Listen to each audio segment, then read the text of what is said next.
The Book of Enoch says hell is not what the church teaches and describes what's really there.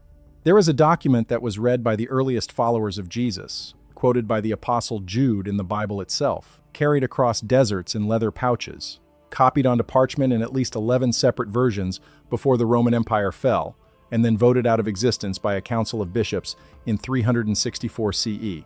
The church called it dangerous. Not wrong. Not poorly written. Dangerous. For 17 centuries, it stayed buried. Then in 1947, archaeologists found it in caves above the Dead Sea at Qumran.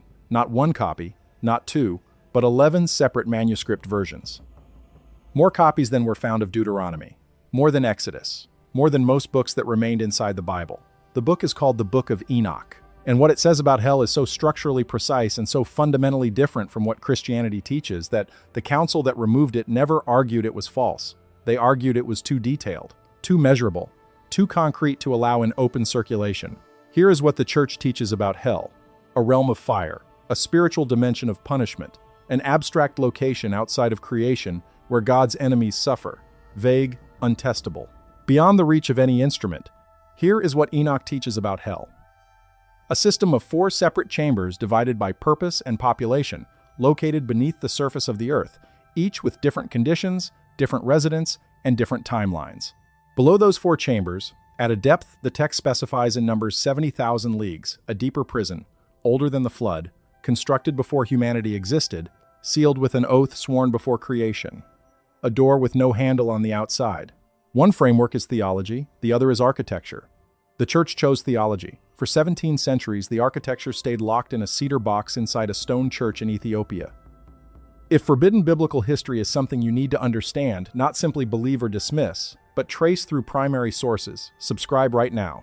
Every week, this channel goes directly into the documents institutions removed, the manuscripts councils banned, and the physical evidence that keeps surfacing beneath their decisions. Subscribe before we go further. Now, let us go into what Enoch actually says. The oldest confirmed manuscript of the Book of Enoch is Fragment 4, Q206, stored at the Israel Museum Shrine of the Book in Jerusalem. Aramaic script, carbon dated to approximately 100 BCE. This is not a medieval copy of a medieval copy.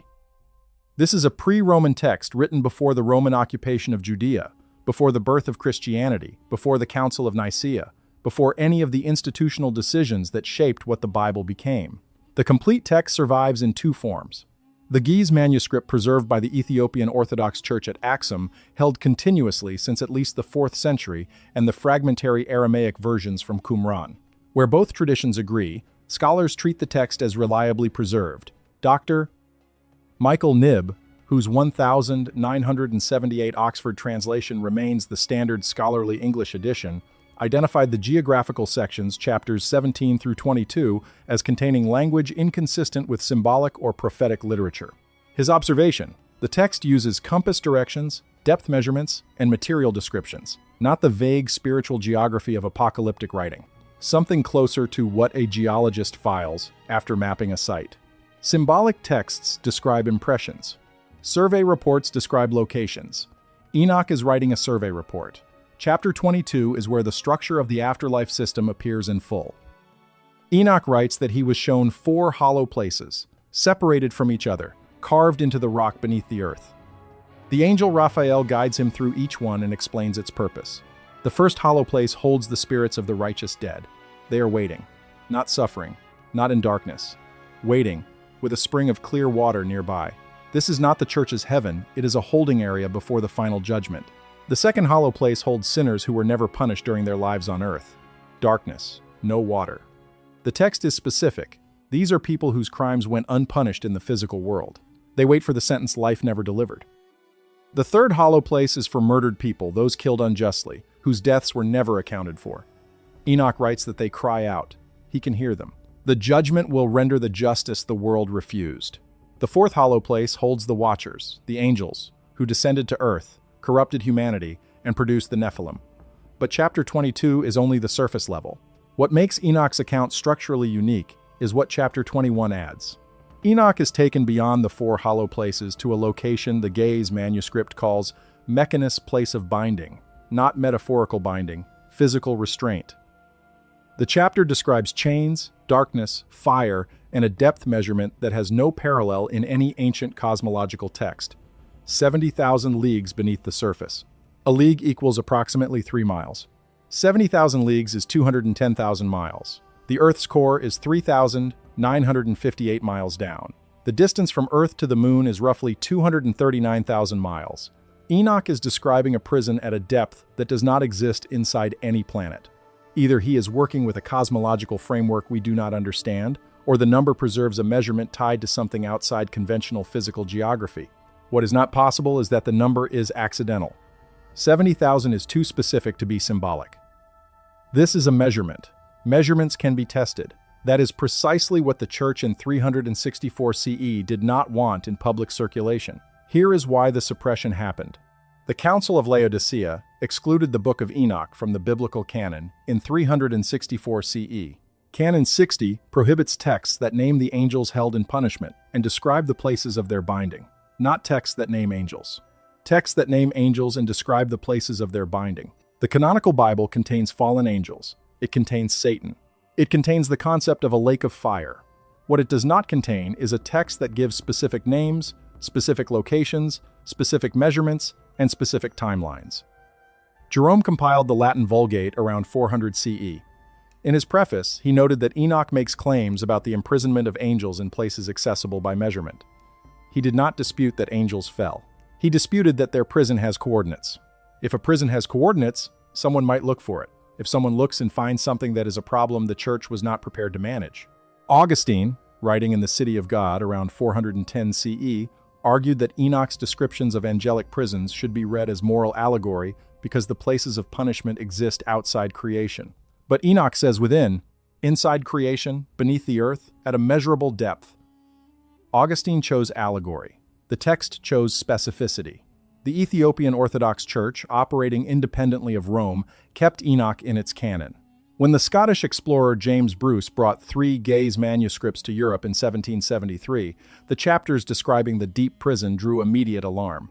Oxford scholars called the passage descriptions theologically problematic in an 1821 review. The problem was specificity. Names can be checked. Measurements can be tested.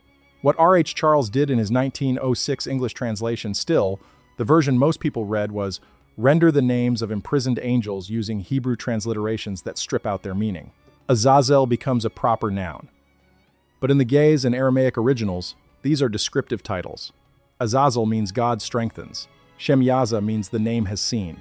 Barakel means lightning of God. Each name describes a role held before imprisonment. The text is cataloging roles, not listing individuals. Dr. Margaret Barker, former president of the Society for Old Testament Study, documented this in a 2008 paper. Charles's translation choices converted titles into names, turned a functional roster into a list of characters. When you do that, the text reads like mythology. When you restore the original meaning, it reads like documentation. The suppression did not require burning manuscripts. It required controlling the translation. Now the names. Chapter 10, verse 4. Azazel, chief of the fallen angels. The archangel Raphael is commanded to bind him hand and foot, throw him into darkness, cover him with jagged rocks, and leave him until the day of judgment. The Gaze specifies the location as Dudael, the Judean wilderness east of Jerusalem. But chapter 18 clarifies that Dudael is only the entrance. The actual prison extends far below. What was his crime? Chapter 8 specifies it. He taught humanity the making of swords, shields, and breastplates. He revealed weapon metallurgy. He taught cosmetics and ornamental arts. He taught people to manufacture desire and the instruments to make desire fatal. The crime was transfer. Forbidden knowledge delivered to a species not equipped to handle it. Chapter 10, verse 11. Shemyaza. Michael is commanded to bind him and his associates for 70 generations beneath the earth. A generation is 30 years. 70 generations is 2,100 years. The binding occurred before the flood, placed around 2,900 BCE.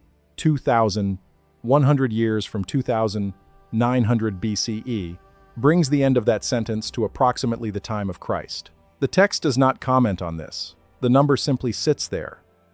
Shemyaza organized the rebellion, the one who convinced 200 watchers to swear an oath on Mount Hermon committing them to descend, take human women as wives, and produce the Nephilim. His crime was leadership. Chapter 69 extends the catalog. 20 leaders, each named, each with a specific domain of forbidden knowledge transferred to humanity. Barakel taught astrology. Kokabeel taught the constellations. Arakiel taught geology. Shamsiel taught solar cycles. Sariel taught lunar phases and calendar systems. Tomiel taught the structure of the cosmos. These are not supernatural powers. These are knowledge domains: astronomy, meteorology, geology, calendar calculation, celestial navigation, weapon metallurgy. The Watchers did not give humanity magic. They gave humanity science. The crime was not what was taught. The crime was why. The forbidden knowledge was not the gift. It was the bait. Now we need to go deeper than Enoch alone. Because Enoch is not the only ancient document describing a structured underworld with levels, regions, and physical characteristics. The Babylonian tradition preserves something parallel. The Egyptian tradition preserves something parallel. When you place these three beside each other, something becomes visible that no single tradition makes apparent. In October 1924, Leonard Woolley was excavating at Ur in southern Iraq. A junior excavator named Tariq Farouk pulled a clay tablet from the soil. Woolley held it for 40 minutes without speaking. The script was older than anything else in that layer, not by decades, by centuries. A tablet written in a script that predated the civilization it was buried inside was not a thing that should exist. Woolley called it the Anzu fragment in his field notes. The name appears 4 times in his excavation records, then stops. The tablet does not appear in any published catalog from the Ur excavations. No accession number was ever assigned. A photograph taken by his assistant shows the tablet on linen cloth, partially in shadow. The caption reads, "Not for reproduction." A translation was reconstructed in 2021 by Dr. Nadia Voss at the Free University of Berlin, working from photographs of a rubbing made in 1938. She estimates she recovered approximately 70% of the original. The text is written entirely in past tense, first person, the grammar of testimony, not prediction. The author is recording what they witnessed and needed to preserve. The Sumerian compound at the center of the tablet, an Abzu Bala, does not appear in any other known tablet. An is sky. Abzu is the primordial deep, the subterranean ocean beneath the world. Bala means to turn over, to invert, to open from below upward. The sky does not open from above, it opens from beneath. Whatever the author witnessed came through a boundary that failed from the inside out. The parallel to Enoch is structural. Both describe a barrier between the surface world and what lies beneath it. Both agree the barrier was designed, and that whatever it contains was placed there deliberately. The tablet ends with a single line Voss marks as the only passage she is fully confident in. She translates it as, "You already know what this is. You have seen the signs. The only question left is what you will do in the 3 days while the boundary is open." The chamber was sealed from the inside. Woolley noted this in his private journal. The clay used to seal the entrance had been applied from within. No mechanism existed by which the person who sealed it could have exited afterward. Someone entered that chamber and did not come out. They placed the tablet on the floor, sealed themselves inside, and waited for what was coming above them. The flood layer above that chamber dates to approximately 2900 BCE. Egypt is where the architectural vocabulary becomes most detailed. The Egyptian word for the afterlife realm is duat. The duat in Egyptian theology is not simply below, it is beside, a dimension adjacent to the physical world that the dead must navigate. The solar bark of Ra travels through the duat during the 12 hours of night and reemerges at dawn. The dead must pass through its 12 divisions. Each division has a name, a guardian, specific challenges, and a specific population. This is not vague. It is a map. The Book of the Dead, the Amduat, the Book of Gates were buried with specific individuals because those individuals were expected to need the information they contained. You do not bury a metaphor with someone for practical use in an afterlife. You bury navigation instructions. The Egyptian duat has 12 divisions. Enoch has 4 compartments plus a deeper prison. The numbers differ. The structural logic is identical. The afterlife is not one place. It is a system with divisions, and which division you occupy depends on what you did. In the Cairo Museum's basement storage, not on public display since 1973, sits a limestone block catalogued as JE89289. Excavated in 1971 from a sealed subsidiary chamber beneath the Saqqara necropolis, led by Dr. Jean-Philippe Lauer, one of the foremost authorities on Saqqara. His field notes describe the chamber as predating the surrounding step pyramid complex not by years, but by centuries. The carved register on JE89289 depicts a construction sequence, not a funerary procession. not a religious offering. A construction sequence showing figures directing the placement of large stone forms using instruments that do not correspond to any tool in the documented Egyptian archaeological record. One instrument appears repeatedly. A rod with a forked terminus held at a precise downward angle. Researchers assumed it was a ritual object. The inquiry stopped. But the same forked instrument appears on Pillar 43 at Göbekli Tepe in southeastern Turkey, a site predating the Egyptian pyramid complex by at least 7,000 years. Dr. Robert Schoch analyzed its angle. In every instance, it is rendered at a consistent downward angle of 33 degrees from horizontal. The implement on JE 89289 in Cairo appears at the same angle, 33 degrees. Two sites, 7,000 years apart, 2,000 kilometers apart. The beings labeled on the Cairo block carry a compound hieroglyphic designation, those who came before the counting of years. A precise, categorical designation, not poetry. A category label for a distinct class of being. Ground-penetrating radar surveys at Saqqara in 2018 by the Scan Pyramids Consortium identified at least 3 sealed subsurface chambers whose dimensions are inconsistent with any known architectural feature at the site. The Egyptian Ministry of Antiquities classified those chambers as structurally sensitive. Excavation permits have not been issued. The full radar data has not been released. The assessment has been pending since 2018. 3 civilizations, Judean, Babylonian, Egyptian, separated by geography and independent development, converge on the same structural description of what lies beneath the world. Not one place. A system. Divided. Populated. Measured. Now look at what modern science has been finding. In 2023, a team at the University of Tokyo published research in Nature Geoscience describing anomalous seismic readings at the core mantle boundary, 1,800 miles beneath the surface. The structures the paper identifies are called ultra-low velocity zones, regions where seismic waves slow dramatically, indicating a material composition different from the surrounding mantle. The structures are geometrically regular, arranged in patterns that do not match natural geological formation, lead researcher Dr. Satoru Tanaka stated that the zones behave as if they are boundaries around discrete volumes, not gradual transitions. Enoch described chambers. Modern seismology detected bounded zones.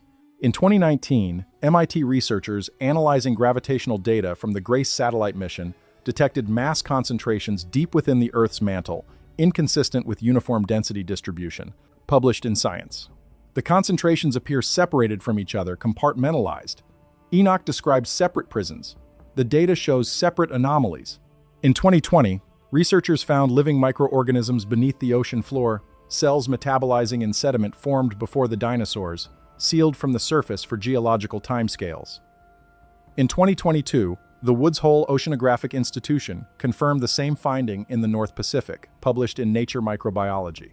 The organisms showed genetic markers unlike anything in the surface biosphere, a previously unknown branch of life, isolated from the surface world for geological time.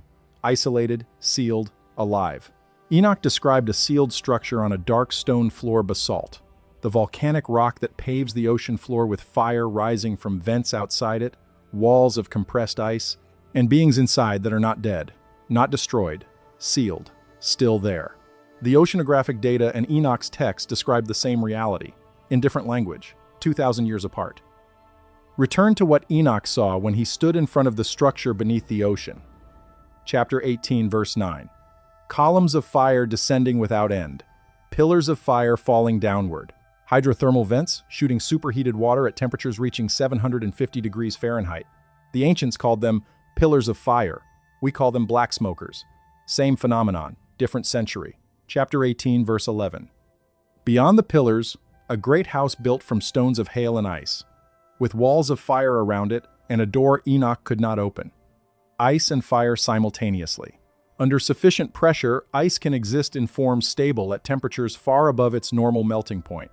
Enoch does not explain that. He records it the way a first responder writes what they saw. The door has no handle on the outside. Whatever is inside is not trying to get out or cannot. The door was not designed for a visitor. It was designed for a warden. Chapter 19, verse 1. The angel Uriel tells Enoch that what is inside are beings whose physical forms are sealed below, while their influence still operates above. The prison contains the source. The effect has escaped the prison. Chapter 69, verse 14. Names the mechanism keeping the door shut. An oath sworn before creation. Before the ocean existed, before the floor was laid, the seal was agreed upon. The containment was not a response to an emergency. It was a design decision made before the prison was built. Chapter 19, verse 3 adds the detail most Western editions drop entirely. The Ge'ez says their imprisonment is le'am for ages upon ages. That phrase appears elsewhere in Enoch only in contexts describing permanent conditions. This is not a holding cell, it is a permanent installation. The beings beneath the ocean are not awaiting trial. They have been sentenced, and the sentence was decided before creation. What the Book of Enoch describes is not compatible with the Church's teaching about hell. The incompatibility is structural. The Church teaches that hell is a destination for human souls, a spiritual realm of punishment sinners enter after death. Abstract, singular, one place.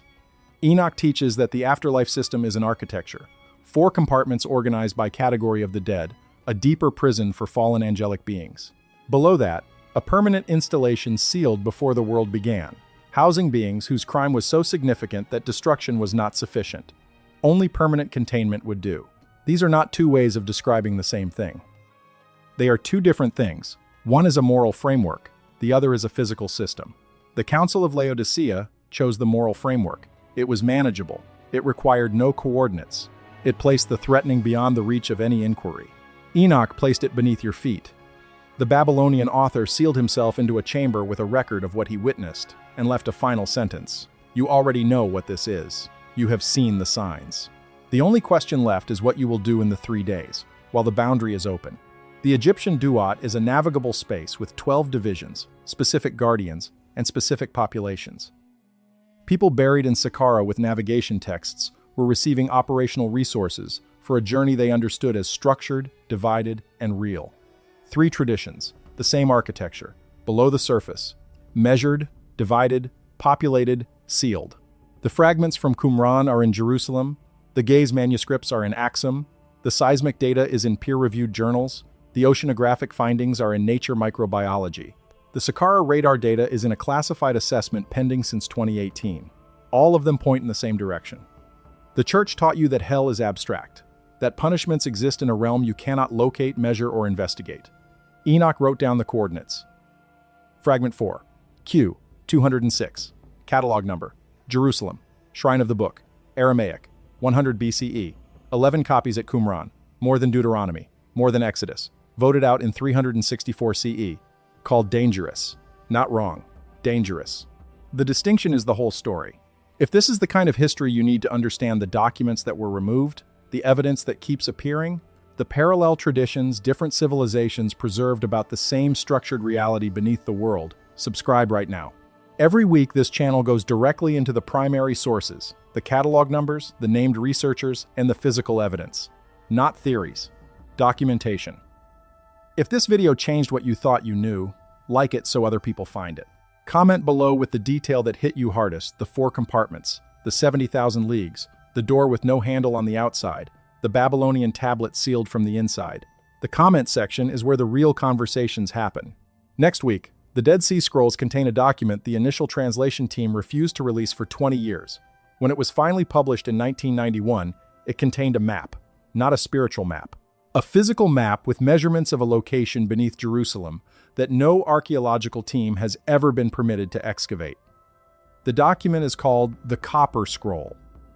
The location has been identified. Excavation permits have been denied since 1952. We are going there next week. Subscribe so you do not miss it. The prison is still there. The seal is still intact. The door still has no handle on the outside. Enoch wrote it down.